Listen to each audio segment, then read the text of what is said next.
already. Hopefully everything is running good.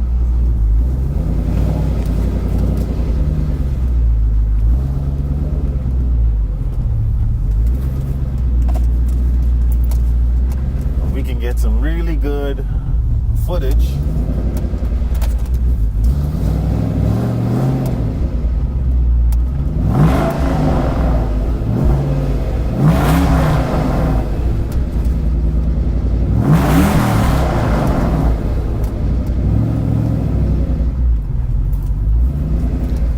Like I was saying, hopefully everything is running good and we can get some really nice footage of my 4-valve swap Mustang GT. I think I've said that statement so many times in the past 2-3 years just trying to put this car together, but it is unreal that we're at a stage now where I just rebuilt this motor and it's now time to put some miles on it to break it in.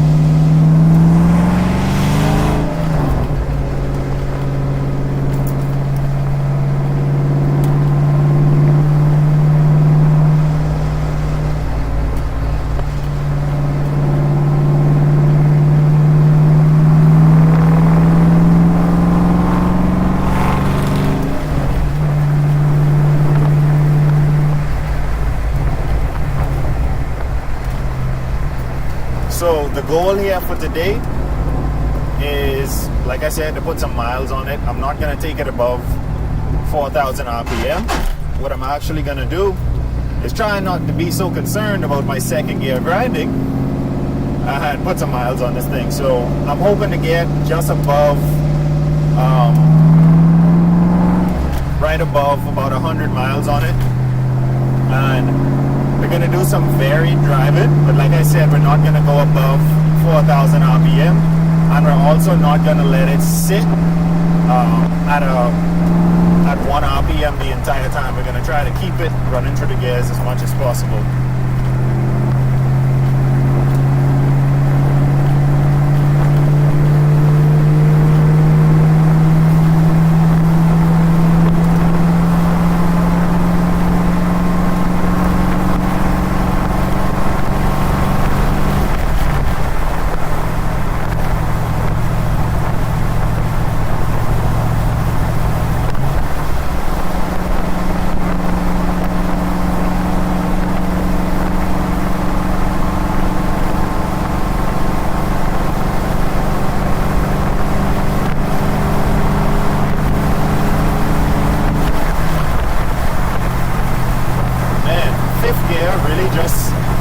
It drops on its face so fast that I don't even want to sit in 5th gear. I guess it's good for cruising. I never really put gears in this body. I have another green car that I have some 410 gears into. I guess I'll swap them over or see how it feels. But for right now, this should be good for what we're doing, which is breaking in the motor. So at about 60 miles an hour, I'm at 1,500 RPM on my 5th gear, so that's not bad. And if I drop it into 4th, I'm almost up to 2,500, a little above it.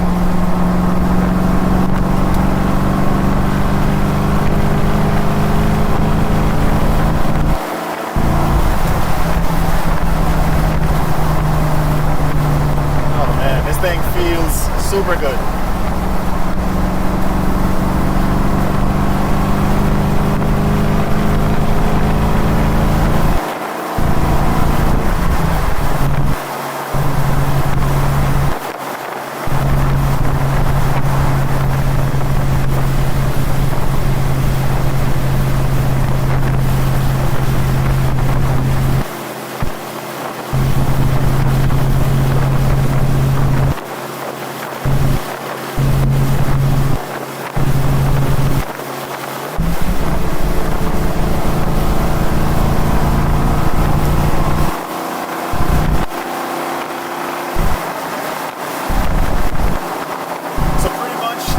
why I keep taking it out of fifth, putting fourth is to get the RPMs close to 4,000 RPM, and then just let the motor gradually decel to try and seat those piston rings.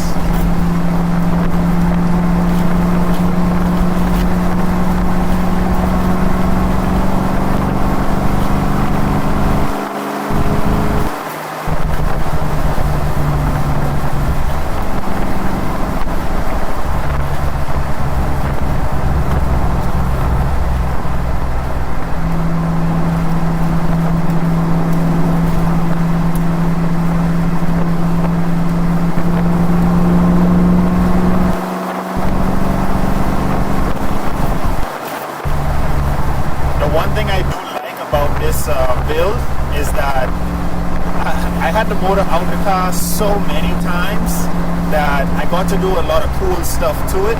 I got to put that cooling head mod in the back of the motor, which is like pretty much just two cooling, like you replace two freeze plugs and you get to put two barbs in it, and it runs the coolant from one end to the next so you don't get any hot spots.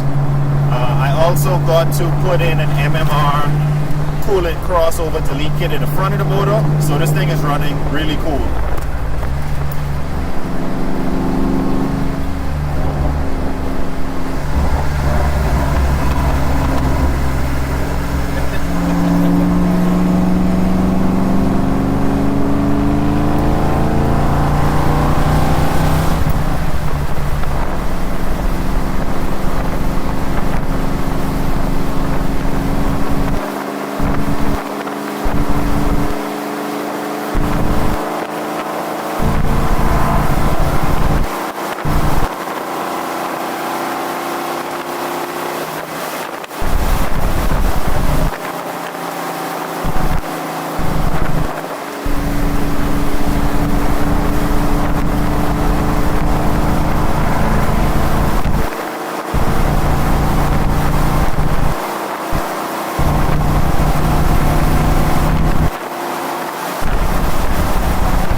We're going to be doing now is I'm going to stop off on the side, and we're going to do our first checks. I just put about 6 or 7 miles on it. I know that's not a lot, but after this bridge that we're going to go over, it's going to be a long time before I stop, so I want to stop now before I get too far from the shop.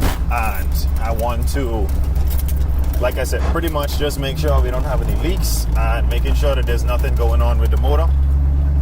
It might run a bit weird on this run. It feels good to me, but we still have a Mustang GT tune on it. We have 24-pound injectors in it, and we have the stock GT MAF in it. For people that are not tuned on these 4-valve motors, that's usually the recipe they stay with. They actually don't even tune them, but I'm going to get mine tuned because I'm going to try to squeeze as much naturally aspirated horsepower out of this thing before we actually get a tune for it. But yeah, we made it to our first, I guess, stop on this drive. And we're gonna pop the hood, check this bad boy out, and make sure everything's good with it.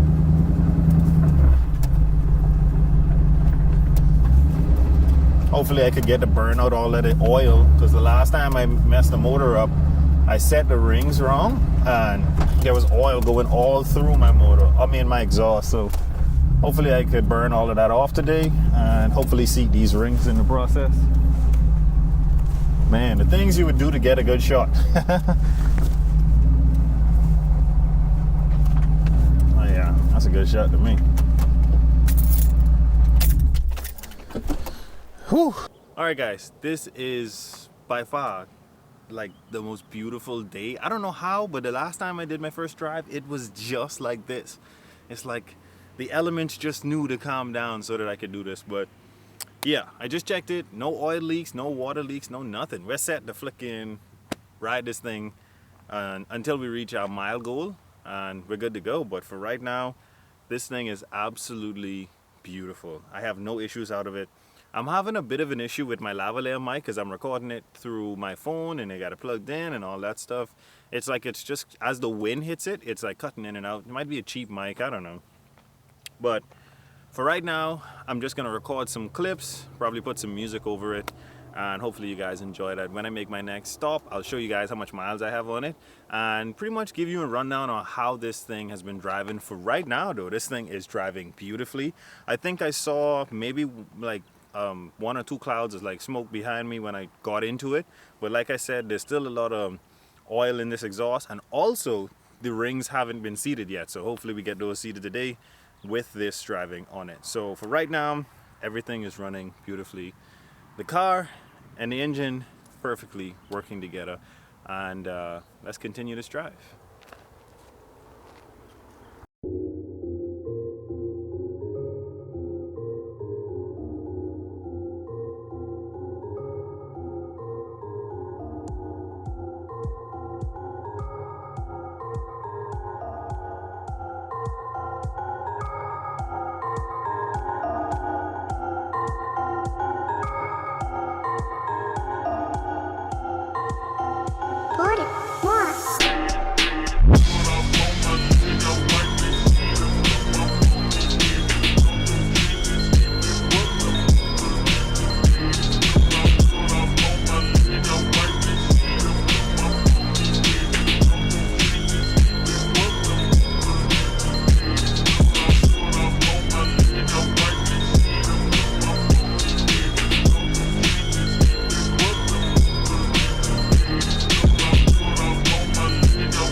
All right, I think that was enough B-roll. Let's get back to the driving. All right guys, so I stopped. We have about 12.7 miles on it right now, and I ran into my first issue, and I don't know why I left the shop with this pulley on here, but my pulley for my crank seems like it's wobbling, and it might be because of that rubber in the middle, because the rubber in the middle of it is like literally like falling apart, and I think it's cutting into my timing cover. I don't think it's leaking yet, but I don't think it's a good idea to take this long run with that like that, so I might have to just take this back to the shop. I do have another pulley, but I think it's from a 2-valve motor. Not sure if it's gonna make a big difference there, but I don't think it's wise for me to keep driving on this one. This one has some issues, so I think I should change that before we go on any further, but I'm gonna start it and let you guys see it before we move. Yeah, so this pulley definitely needs to go. It's wobbling a lot, and I don't want that thing to fly off, so I'm going to take this back to the shop, and we need to address this issue before I go any further. All right, so made it back to the shop, and like I said, we got to get that pulley off and changed. I need to break free the balancing nut, take the belt off, and pull the pulley off using the puller, and then we should be good to see if it's gonna stop that issue, because I believe if you can see down there, the rubber for the puller itself is starting to come apart, so it definitely needs to change, and I'm gonna take it off now.